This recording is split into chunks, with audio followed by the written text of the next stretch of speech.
महाभारत काल के 5 श्राप जिन्हें आज भी भुगत रहे हैं लोग। दोस्तों, यूं तो आपने महाभारत से जुड़ी कई कथाएं सुनी होंगी, परंतु महाभारत से जुड़ी कई ऐसी कथाएं हैं जिससे आज भी हिंदू जनमानस अनजान है। इस लेख में हम आपको महाभारत काल में दिए गए कुछ ऐसे श्राप के बारे में बताने जा रहे हैं जिसके बारे में ये माना जाता है कि उन श्रापों को आज भी जनमानस भुगत रहे हैं। पहला श्राप, श्री कृष्ण का अश्वत्थामा को श्राप।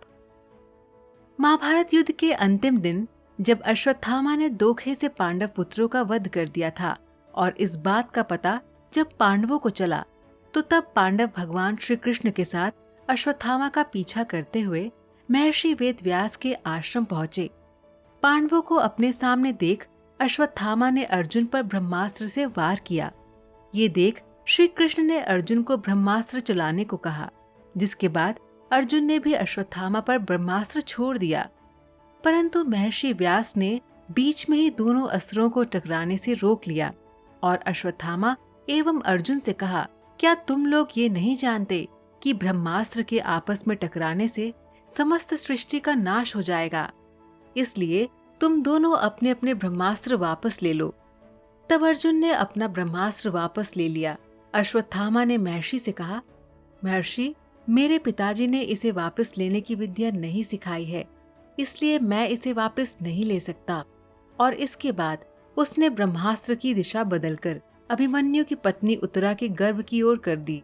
ये देख भगवान श्री कृष्ण ने अश्वत्थामा को श्राप दिया, तुम 3000 वर्ष तक इस पृथ्वी पर भटकते रहोगे और किसी भी जगह किसी पुरुष के साथ तुम्हारी बातचीत नहीं हो सकेगी। तुम्हारे शरीर से पीप और लहू की गंध निकलेगी, इसलिए तुम मनुष्यों के बीच नहीं रह सकोगे, दुर्गम वन में ही पड़े रहोगे। और इसी कारण आज भी ये माना जाता है कि अश्वत्थामा अभी भी जीवित है। दूसरा श्राप, मांडव्य ऋषि का यमराज को श्राप। महाभारत में मांडव्य ऋषि का वर्णन आता है। एक बार राजा ने भूलवश न्याय में चूक कर दी और अपने सैनिकों को ऋषि मांडव्य को सूली पर चढ़ाने का आदेश दे दिया। परंतु जब बहुत लंबे समय तक भी सूली में लटकने पर ऋषि के प्राण नहीं गए, तो राजा को अपनी भूल का एहसास हो गया तथा उन्होंने ऋषि मांडव्य को सूली से उतरवाया तथा अपनी गलती के लिए माफी मांगी। इसके बाद ऋषि मांडव्य यमराज से मिलने गए तथा उनसे पूछा कि किस कारण मुझे झूठे आरोप में सजा मिली। तब यमराज ऋषि से बोले, जब आप 12 वर्ष के थे तो आपने एक छोटे से कीड़े की पूंछ में सीक चुबाई थी, जिस कारण आपको ये सजा भुगतनी पड़ी। ये सुन ऋषि को क्रोध आ गया और उन्होंने यमराज से कहा कि किसी को भी 12 वर्ष की उम्र में इस बात का ज्ञान नहीं रहता कि धर्म और अधर्म क्या है, क्योंकि तुमने एक छोटे अपराध के लिए मुझे बहुत बड़ा दंड दिया है।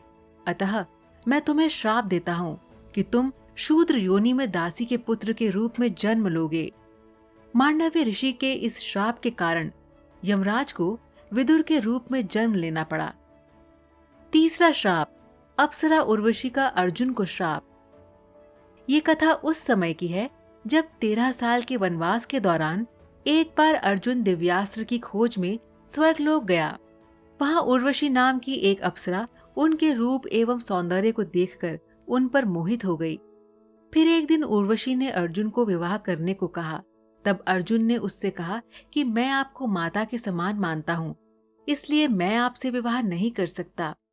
इस बात पर उर्वशी क्रोधित हो गई तथा उसने अर्जुन से कहा कि तुम एक नपुंसक की तरह बात कर रहे हो, इसलिए मैं तुम्हें श्राप देती हूँ कि तुम आजीवन नपुंसक हो जाओ तथा स्त्रियों के बीच तुम्हें नर्तक बनकर रहना पड़े। ये बात सुनकर अर्जुन विचलित हो गए और फिर वो देवराज इंद्र के पास गए और उन्हें सारी बात बताई। उसके बाद देवराज इंद्र के कहने पर उर्वशी ने अपने श्राप की अवधि 1 साल के लिए सीमित कर दी। तब इंद्र ने अर्जुन को संतावना देते हुए कहा कि तुम्हें घबराने की जरूरत नहीं है। यह श्राप तुम्हारे वनवास के समय वरदान के रूप में काम करेगा और अज्ञातवास के समय तुम नर्तिका के वेश में कौरवों की नजरों से बचे रहोगे। चौथा श्राप, युधिष्ठिर द्वारा स्त्री जाति को दिया गया श्राप।